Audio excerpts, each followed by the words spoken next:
Hello friends, आज हम बात करेंगे हिस्ट्री के जो लेसन 2 है उसी के बारे में। तो चलिए आइए देखते हैं क्वेश्चन नंबर 2।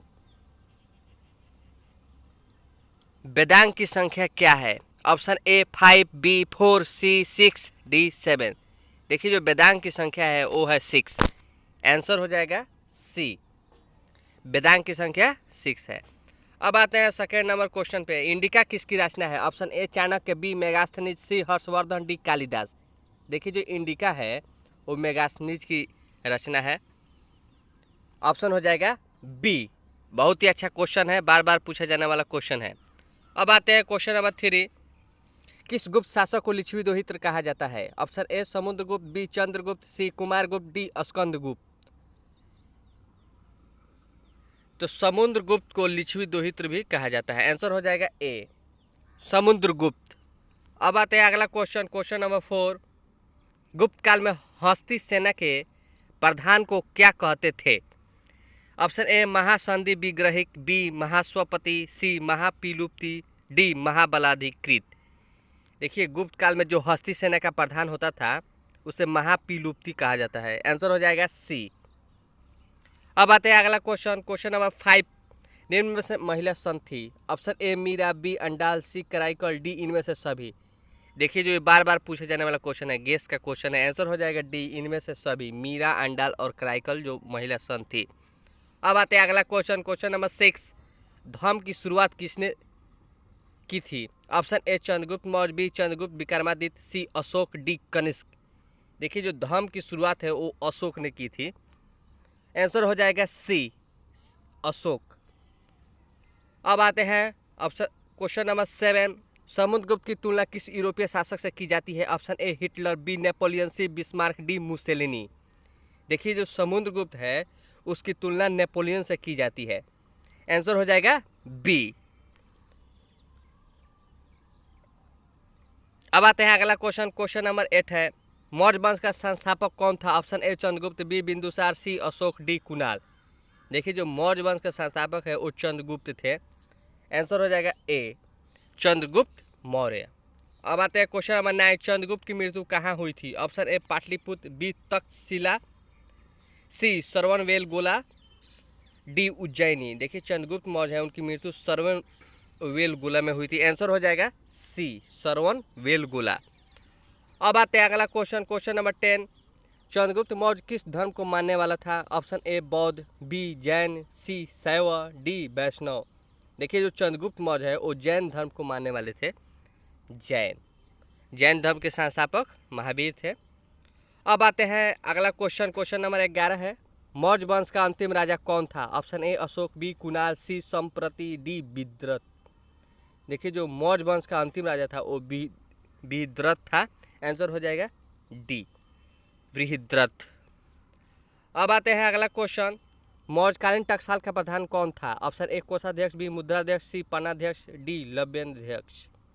देखिए जो मौर्यकालीन टकसाल यानी जो भी मौर्यकालीन टकसाल था उसका प्रधान कौन होता था? तो इसका ना पन्नाध्यक्ष, जो पन्नाध्यक्ष था वहीं इसका प्रधान होता था। आंसर हो जाएगा सी। अब आते हैं अगला क्वेश्चन। मौर्य वंश की राजधानी कहाँ थी? Option A Vidisha, B Delhi, C Pataliputra, D Rajgir. Maurya वंश की राजधानी पाटलिपुत्र थी। आंसर हो जाएगा सी पाटलिपुत्र, आज का नया नाम पटना। अब आता है अगला क्वेश्चन। मौर्यकालीन कलिंग राज कहाँ स्थित था? Option A Bihar, B Bengal, C Orissa, D Madhya Pradesh. देखिए जो कलिंग राज है वो उड़ीसा में स्थित है। आंसर हो जाएगा सी। अब आते हैं अगला क्वेश्चन, क्वेश्चन नंबर 15। मौर्य प्रशासन का समाहर्ता कौन था? ऑप्शन ए केंद्रीय मंत्री, बी राजकीय कर संग्रह अधिकारी, सी मुख्य न्यायाधीश, डी अंतःपुरक का रक्षक। देखिए जो मौर्य प्रशासन था उसका अधिकारी राजकीय कर संग्रह अधिकारी होता था, उसका समाहर्ता। आंसर हो जाएगा बी। अब आते हैं अगला क्वेश्चन, क्वेश्चन नंबर 16। मौर्य काल में ब्रह्मदेव क्या था? ऑप्शन ए पशुदान, बी धनदान, सी भूमिदान, डी कृषिदान। देखिए जो ब्रह्मदेव था वो भूमिदान था, भूमिदान को ब्राह्मदेव कहते थे। आंसर हो जाएगा सी। अब आते हैं अगला क्वेश्चन, क्वेश्चन नंबर 17 है। अशोक का व्यक्तिगत धर्म क्या था? ऑप्शन ए बौद्ध धर्म, बी जैन धर्म, सी शैव धर्म, डी वैष्णव धर्म। अशोक का जो धर्म था वो बौद्ध धर्म था। आंसर हो जाएगा ए कलिंग जो युद्ध हुआ था उसके बाद उसने बौद्ध धर्म को अपना लिया था। अब आते हैं 18 नंबर क्वेश्चन। अशोक ने महेंद्र और संघमित्रा को धर्म प्रचार के लिए किस देश भेजा? ऑप्शन ए जापान, बी मिस्र, सी बर्मा, डी सिंघल द्वीप। देखिए अशोक देखिए महेंद्र और संघमित्रा, इसमें दो ऑब्जेक्टिव क्वेश्चन हो जाता है। जो महेंद्र और संघमित्रा है ये अशोक के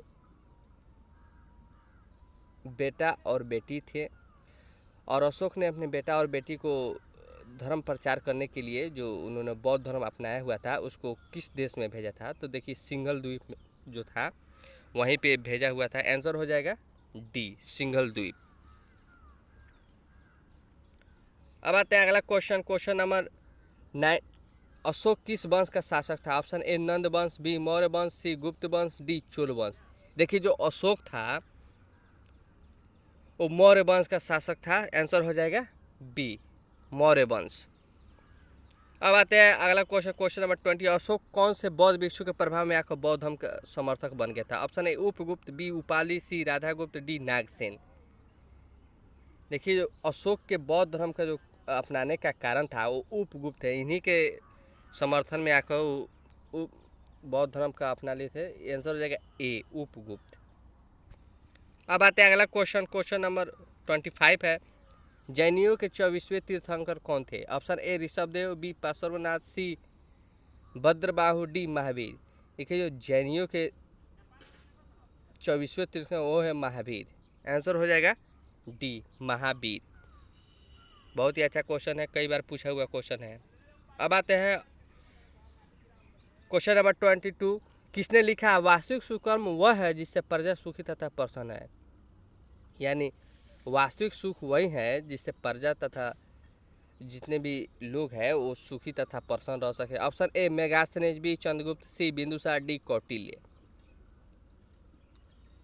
तो कौटिल्य जो थे वही अपने लिखे हुए हैं कि वास्तविक सुकर्म वो है जिसमें प्रजा सुखी तथा प्रसन्न है। आंसर हो जाएगा डी कौटिल्य।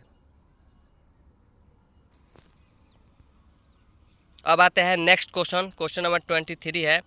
चंद्रगुप्त मौर्य के काल में कलिंग की राजधानी थी? Option A Taxila, B Ujjaini, T Tosali, D Pataliputra. देखिए जो चंद्रगुप्त मौर्य है उनके काल में कलिंग की राजधानी तोसाली थी। आंसर हो जाएगा सी। अब आते हैं अगला क्वेश्चन, क्वेश्चन नंबर 24 है। आर्यभट्ट कहाँ का वासी था? Option A Malwa, B Kashmir, C Taxila, D Patna. देखिए जो आर्यभट्ट थे वो पटना के निवासी थे। आंसर हो जाएगा डी। अब आते हैं अगला क्वेश्चन, क्वेश्चन नंबर 25। द्वितीय नगरीकरण के नगरों को क्या कहा जाता है? ऑप्शन ए ताम्रजुगी नगर, बी कांस्यजुगी नगर, सी लौहजुगी नगर, डी इनमें से कोई नहीं। देखिए जो द्वितीय नगरीकरण है उसके नगरों को लौहजुगी नगर कहा जाता है, यानी कि आंसर हो जाएगा सी। और प्रथम नगरीकरण को कांस्यजुगी नगर कहा जाता है। इसके पहले को जो लेसन 1 था उसमें मैं बताया हुआ था। अब आता है अगला क्वेश्चन, क्वेश्चन नंबर 26।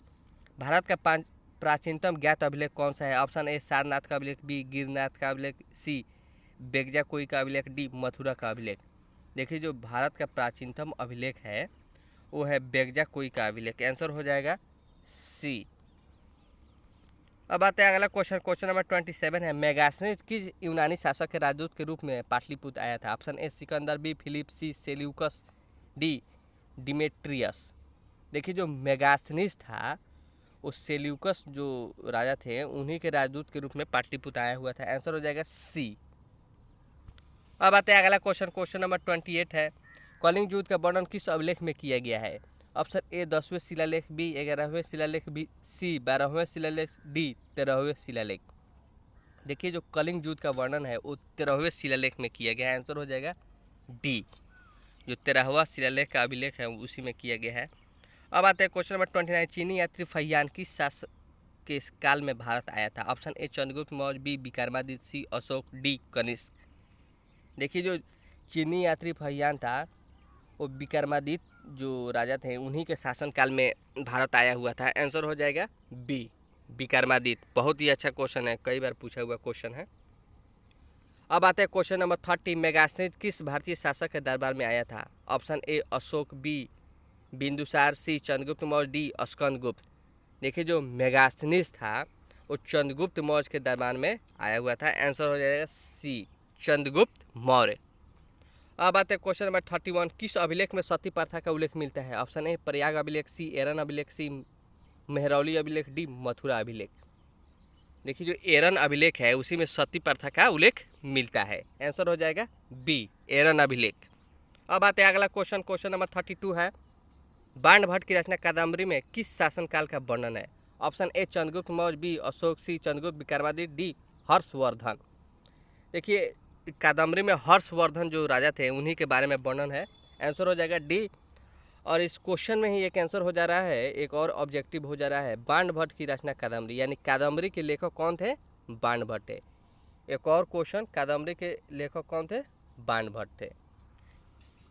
अब आते हैं अगला क्वेश्चन, क्वेश्चन नंबर 33 है। गुप्त संवत कब और किसके द्वारा शुरू किया गया है? ऑप्शन ए घटोत्कच को द्वारा 300 ईस्वी में, बी श्रीगुप्त के द्वारा 309 से 310 ईस्वी में, सी समुद्रगुप्त के द्वारा 324 ईस्वी में, डी चंद्रगुप्त प्रथम द्वारा 319 से 320 ईस्वी में। देखिए जो गुप्त संवत है वो चंद्रगुप्त प्रथम के द्वारा 319 से 320 ईस्वी में शुरू किया गया था। आंसर हो जाएगा डी। अब आते हैं अगला क्वेश्चन, क्वेश्चन नंबर 34 है। पंचतंत्र की रचना किसने की? Option A Aryabhatta, B Varahamihira, C Kalidas, D Vishnu Sharma. देखिए जो पंचतंत्र है बहुत बड़ी शिक्षाप्रद कहानी है जिसके रचनाकार है विष्णु शर्मा। आंसर हो जाएगा डी। बार बार किसी भी कंपटीशन और परीक्षा में पूछा हुआ क्वेश्चन है। अब आते हैं क्वेश्चन नंबर 35। प्राचीन नालंदा विश्वविद्यालय के संस्थापक कौन थे? ऑप्शन ए अशोक बीज, समुद्रगुप्त, सी स्कंदगुप्त, डी कुमारगुप्त।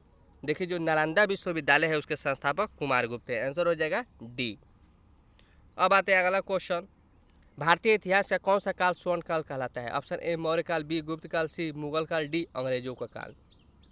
देखिए जो भारतीय इतिहास है उसमें गुप्त काल जो है वह स्वर्ण काल कहलाता है।